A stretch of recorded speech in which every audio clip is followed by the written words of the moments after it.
I couldn't honor you in a show that's been going for 30 years. Celebrate what you've done for this show and for my life in general. We all knew Janet Hubert was tough when she quit Fresh Prince in 1993. Will Smith told reporters that she wanted to be the center of attention on the show. Directors of casting quit calling. Even her family turned their backs on her. She didn't have much money and raised her son by herself. It crossed her mind to kill herself because she thought her insurance would take better care of him than she could. That weight was on her for 27 years. While Will Smith became one of the world's biggest stars, he finally sat down with her after that. Everything changed because of what he said. Her birthday is January 13, 1956, and she was born in Chicago. Her earliest memories are from the South Side, where music could be heard everywhere but where real opportunities for black artists were still hard to come by. At 6131 S. Aberdeen, where she grew up, the streets were busy with working-class families and there was a lively energy that felt alive even when things were tough. During her childhood, she watched community shows and small talent shows. Those events slowly drew her to the stage. She had flow on the South Side, but it also gave her problems, which she used as fuel. Growing up, she learned early on that she had to fight for space in places that weren't made for girls who looked like her. This made her strong, she always said when she talked about her roots. When she was 9 years old, her family moved to Momence, a small town about 70 miles from Chicago. This caused more changes. There were only about 4,000 people living there, and all of a sudden she was the only black kid in school. The empty fields and quiet streets felt strange after living in busy blocks, and being alone made her think of other things. She put herself through school plays, church shows, and any other kind of act she could find. While she was in town, there were no big studios, so she used empty classes in gyms as stages to practice. She wasn't slowed down by not having enough tools. She became smarter and more creative because of it. It taught her that ability alone is not enough, you also need to be serious about it. She became more deeply interested in dance and theater as she spent more time in Momence. She read books for hours to learn how to do dance stretches.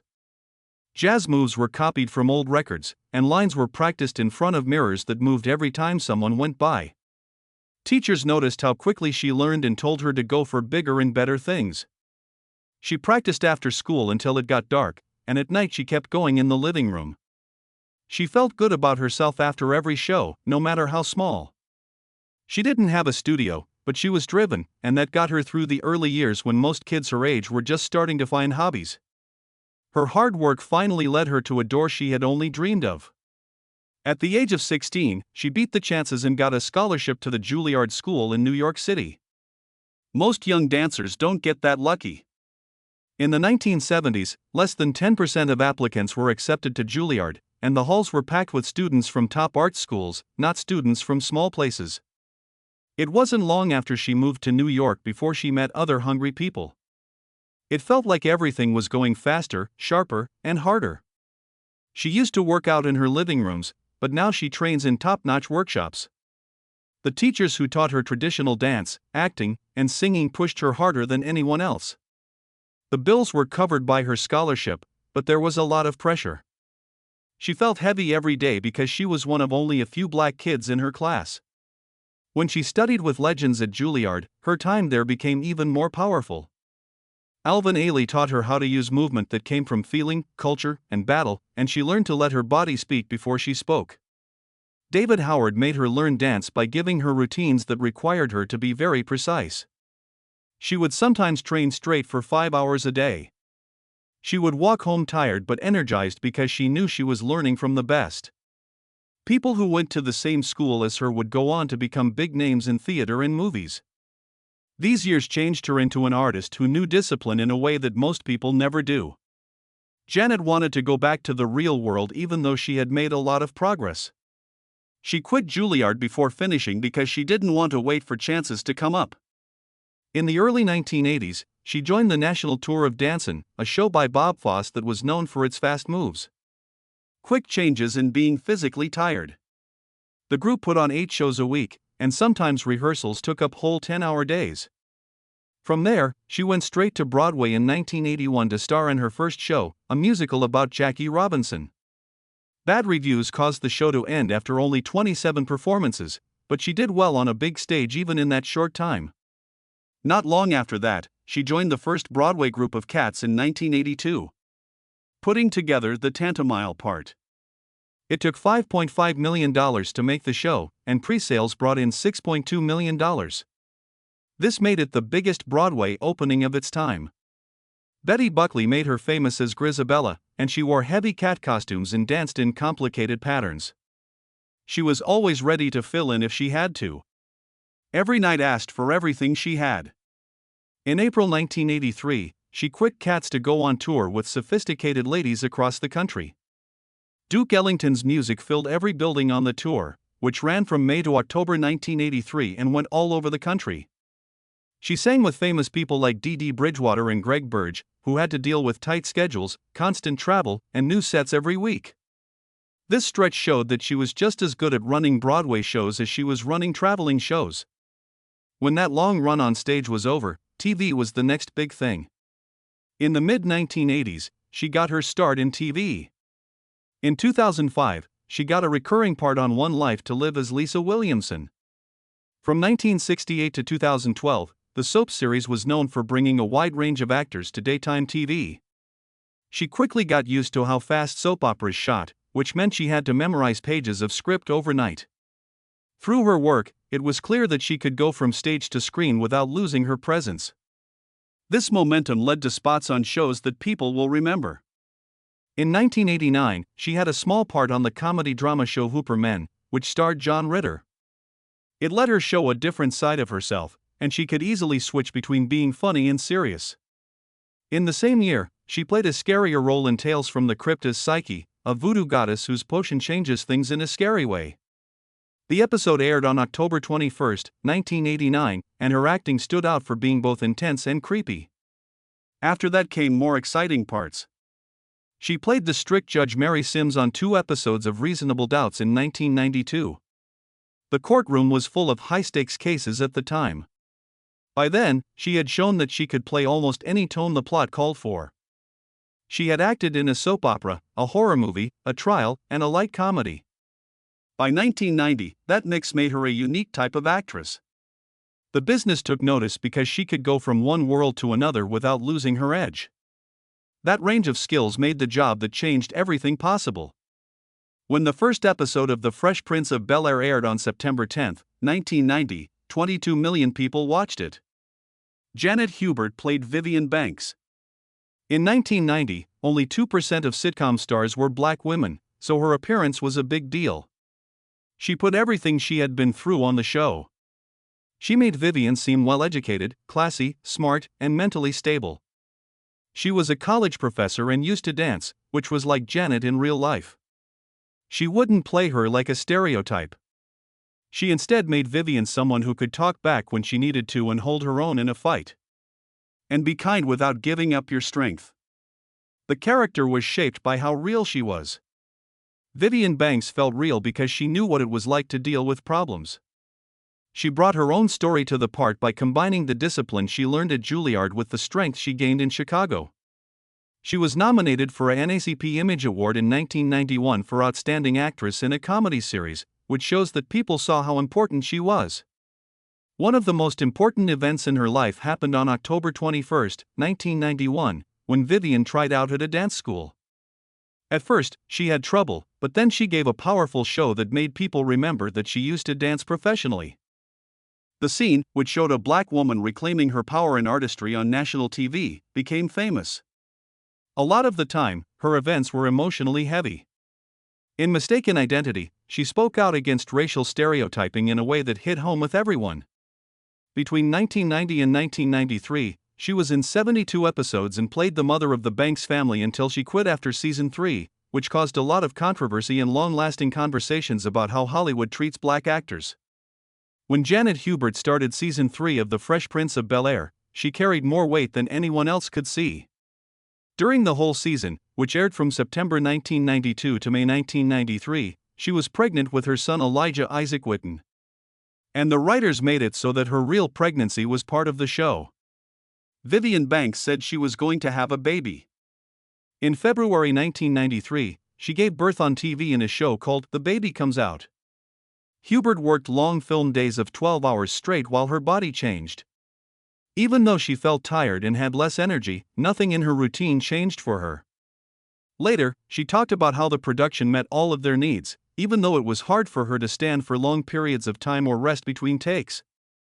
When her contract was changed softly behind the scenes, everything got worse. The new job offer only gave her 2 months and 2 weeks of work for the whole year. This meant that she would not have as much money while she was getting ready to become a mother. With a guy who didn't have a job. Her whole life felt unsteady, and she said this period was one of the hardest she had ever been through because the work was too much and the money was gone just when she needed it the most. That stress didn't go away when the day's shooting was over. Hubert was married to James Whitten and was being abused by him. She hid this from everyone else. When she got home, she had to smile for the camera even though she was being abused physically and emotionally. She was the only one who could make money while she was pregnant, which made things worse. Her husband was out of work, and she felt like she had to keep working on the show even though it put her health and safety at risk. Because she was afraid that someone would find out the truth, she became less outgoing at work during this time. In retrospect, she said that she stopped playing and laughing on set because she no longer had the strength to do so. The other actors thought her silence meant she was mean. She was fighting to stay alive inside. She didn't talk to anyone because she didn't trust anyone. People around her thought her being alone was an attitude or inappropriate behavior, but it turned out to be a shield. Being responsible for money only made things worse for her. She had no other choice because she was expecting a baby and her husband was out of work. Because of the shorter deal, she would only make a small portion of what she used to make. And it came just when she needed to feel stable. To stay and take care of her growing family, she would have to make way too little money if she quit. Leaving meant being cut off from everything. She was sucked in by the pressure. And the fall was worse when the season was over. Hollywood turned its back on her. Her family moved away. She ended up standing alone with a baby, trying to get over a storm in her life that she had kept hidden for too long. Even though she was quieter on set, everyone else got the wrong idea. The cast thought her distance was due to pride or anger, not because she was tired or in danger. Will Smith, who was only 21 years old at the time, said many years later that he had never noticed how much pain she was in. People thought she was being stubborn when she tried to protect herself from a cruel home life. That mistake turned into something worse, and it became the basis for a story that people told about her for decades. It wasn't clear to anyone that she stopped talking because she was scared of crying. She was trying to stay alive long enough to make it through each day. As season 3 went on, the whole cast didn't know about her real life. They couldn't see Hubert's problems. She had to deal with stress, bills, fear, and being pregnant at the same time, but the camera didn't catch any of it. Will Smith said that he wasn't aware enough at the time to understand what she was going through. For so long, the truth was kept hidden that a wall formed between her and the cast. Later, that wall led to rumors, news stories, and years of quiet. After almost 30 years, everyone finally heard what she had been holding. When talks about a new deal began again in 1993, things got even worse. NBC made her a new deal that would cut her work year down to just 2 months and 2 weeks. Her yearly income, which used to be about $250,000, would drop to a very small amount of that. To make things even worse, the deal said that neither party could work with anyone else. It was agreed that she could not do any other performing work that year. That meant she could not work anywhere else and could legally make less money. It was a trick. She said that reading those phrases made the ground shake because she knew that agreeing to them would put her family in great danger. She was in a tough spot financially because she had a new baby and no one else in the family making money. NBC wouldn't change any of the terms of the deal. So she could either sign it or leave the show. They made her sign it. She could see that the network was taking advantage of the fact that she was weak. She was having a baby. She was the only one who could pay for things. No one could help her. She had to get the job. All of that was used to trap her. She decided to protect her family even though she was under a lot of stress. Instead of agreeing to a deal that would have hurt them. The network moved right away to find someone to replace her when she turned down the offer. The show went on without her because Daphne Maxwell Reid filled in for her. Hubert felt like she had been erased and forgotten, and no one had tried to understand her situation. It hurt her for years after she made that choice. The story changed in a way she couldn't control soon after she left. Hollywood said she was fired for being difficult, but Hubert kept saying that she had only turned down an unfair job offer. She was never fired. She was kicked out and then made to look like a problem. That name stuck with her for many years. In Hollywood, calling someone difficult is mean to anyone, but it's especially bad for black women, especially dark-skinned black women. The business world turned its back on her. The projects stopped coming. Opportunities went away. She used to make $250,000 a year and now she doesn't get any calls. She had to live with the shame for almost 30 years and the weight of a lie that was never hers. In late 1993, the issue went public. Will Smith said that Hubert wanted the show to be about her in an interview with V103 in Atlanta and another one with Jet magazine. He said she was angry, jealous, and after power. He said that she was acting out because she went from making $250,000 a year to nothing. Some people said these things, and they got around quickly. Hollywood believed them to be true. She felt like his words were following her around like a ghost. The story was believed by casting directors. Studios did it again. They were in a fight for 27 years because of confusion that started when she was quietly suffering. Being called tough became too much for her to handle. Years later, she talked openly about how bad it was, saying that racism, colorism, and the tough label made it almost impossible for anyone in the business to get close to her. It's like no one will hire a black woman in Hollywood after hearing that word, she said. Smith's words hurt more than just her name. They took away her way of making a living, turning a steady job into a long fight to stay alive. In the end, time changed everything. It got older for Will Smith. And with age came the ability to think about things. After many years, he stated that he didn't understand how much she was hurting. He said in a documentary episode of 2024 that he had made a terrible mistake by not seeing her worth, her ability, and her pain. He told her he was sorry at the 2020 gathering. He didn't know her story and hoped he knew what she was going through. She told him she was sorry and said the misunderstanding and lies had hurt her a lot. The moment marked the end of a 27-year separation in peace. Smith even helped her with her animated project later. And when they made up, the truth could finally come out, which let both of their lives move forward. As soon as she left the show in 1993, Hollywood came after her. After that, things seemed to get worse and worse as time went on. Being called difficult spread quickly. She could feel it in every room she went into. Casting directors stayed away from her. The agents told her they couldn't risk it. People who used to praise her work looked down on her now, making the silence around her feel heavy every day. It was her first child at home. Her husband didn't have a job. She quit a job that would have given her less money and made her follow rules she didn't want to follow. She paid with almost her whole career for that choice. After that, the years felt like she was sent away, and she often said that Hollywood was the only place that could do that because it erased you slowly, one closed door at a time. Then, in 1994, she finally left her husband after being abused for years, both verbally and physically. This made her lose confidence. Now that she was a single mom, she was trying to stay steady while her image fell apart. Elijah, her son, was born that same year, and she had to raise him alone, with little money and no one to talk to. The thought of not being able to give came to her mind every night. She said she was going to get help but didn't know where to look for it. She had to carry everything by herself, and each day made her more and more tired. Even her own family didn't want to be around her. It wasn't comfort that she heard, but charges. They wouldn't help her because they said she had ruined their name. She said that time was one of the worst in her life because she lost both Hollywood and her family at the same time. She was a single mom and had no one to lean on when things went wrong. Being alone made it harder for her to lift another heavy thing. She still had work, but it was never the kind she deserved. She had small parts on TV shows like Friends, NYPD Blue, Coach, and Dave's World. Some other shows, like Gilmore Girls.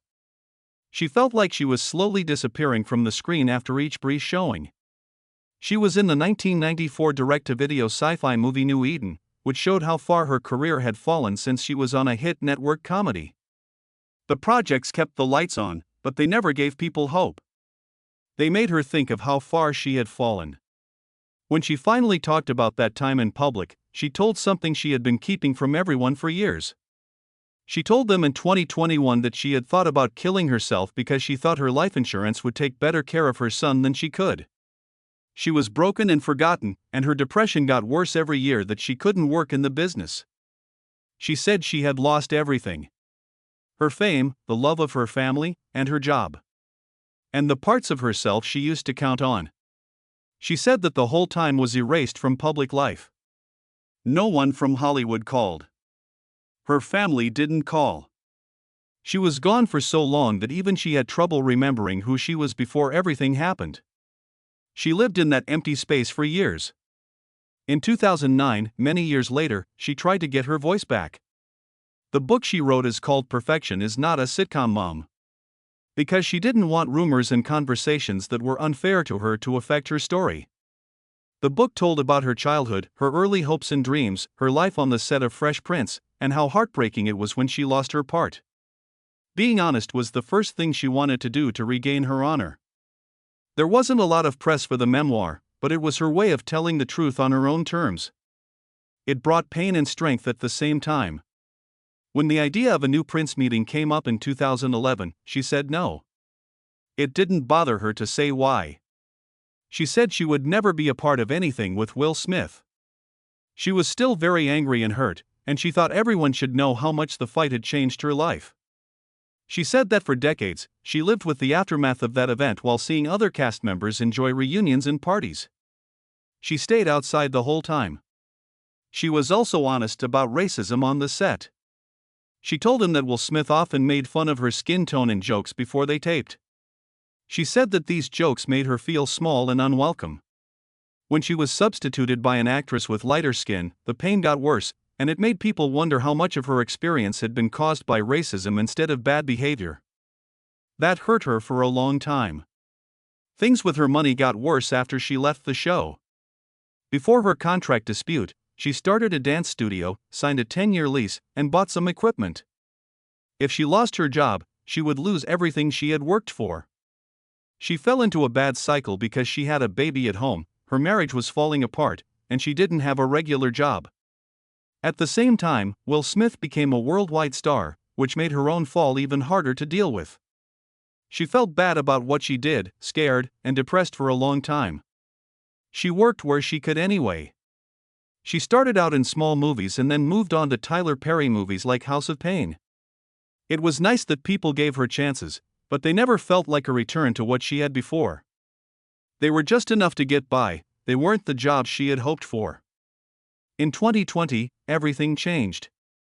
She was nominated for an afternoon Emmy at age 64 for her part in the digital show King Esther. The nod didn't change the past, but it was a bright spot in a long time of darkness. It showed that she still had skills that should be noticed. All of that changed when the Fresh Prince reunion aired on HBO Max that same year. She sat next to Will Smith for the first time in 27 years on November 19, 2020. Everyone heard him say that he wasn't sensitive or perceptive and that he had made her life hard. She heard him say that he finally understood how bad what he did was, and her eyes were filled with years of pain. He said mean things about her, and she told him that she lost everything because of it. She told him those words followed her around everywhere she went to remember him, that words can hurt or kill.